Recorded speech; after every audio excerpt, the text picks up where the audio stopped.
कथा में एक ऐसा योद्धा जिसका नाम सुनकर देवता भी कांप उठते थे, असुर भी थर थर कांपने लगते थे। यह योद्धा था किष्किंधा का महान राजा बाली। बाली जिसने रावण तक को युद्ध में पछाड़ दिया था। लेकिन सोचिए, जब वही बाली पवन पुत्र हनुमान के सामने आया तो हनुमान जी की केवल 10% शक्ति से ही उसका शरीर फटने लगा और अंत में वह अपनी जान बचाकर भाग खड़ा हुआ। बाली को ब्रह्मा जी से मिला था एक अद्भुत वरदान।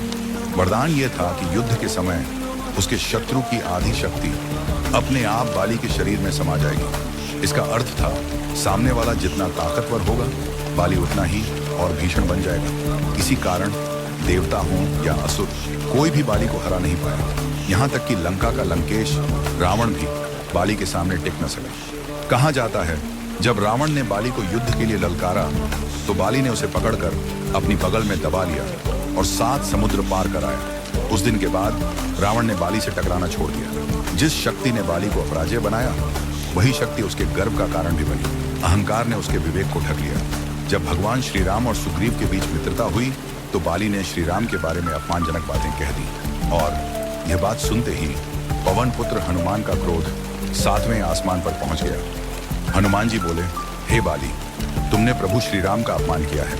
आज मैं तुम्हें दिखाऊंगा कि श्री राम का भक्त होना साधारण बात नहीं है।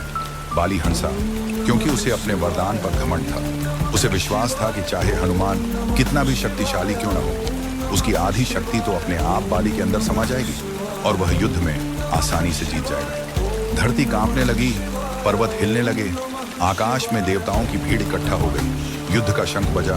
हनुमान जी ने मन ही मन निश्चय किया, मैं अपनी पूरी ताकत का इस्तेमाल नहीं करूंगा, सिर्फ 10% शक्ति से ही बाली को परखूंगा। जैसे ही हनुमान जी ने अपनी 10% शक्ति प्रकट की, वह शक्ति बाली के शरीर में समाने लगी और तभी बाली का शरीर भीतर से छटकने लगा। उसकी हड्डियां टूटने की आवाज आने लगी, सांसें रुकने लगी, पसीने से उसका शरीर भीग गया। उसकी आंखों में वह भय उतर आया जो उसने जीवन में कभी अनुभव नहीं किया था। देवता आश्चर्य से देखने लगे। जिस बाली को रावण तक न हरा सका, वह आज हनुमान जी की 10% शक्ति से टूट रहा है। बाली समझ गया, अगर हनुमान जी ने अपनी पूर्ण शक्ति का प्रयोग किया तो उसका नाम इतिहास से मिट जाएगा और वह बाली जो कभी किसी से नहीं डरा था, जो कभी किसी से नहीं हारा था, आज हनुमान जी के सामने अपनी जान बचाकर भाग खड़ा हुआ। अगर मात्र 10% शक्ति से बाली का यह हाल हुआ तो हनुमान जी की पूर्ण शक्ति कैसी होगी। इसीलिए हनुमान जी को अजर अमर और अनंत बल का स्वामी कहा जाता है। रामायण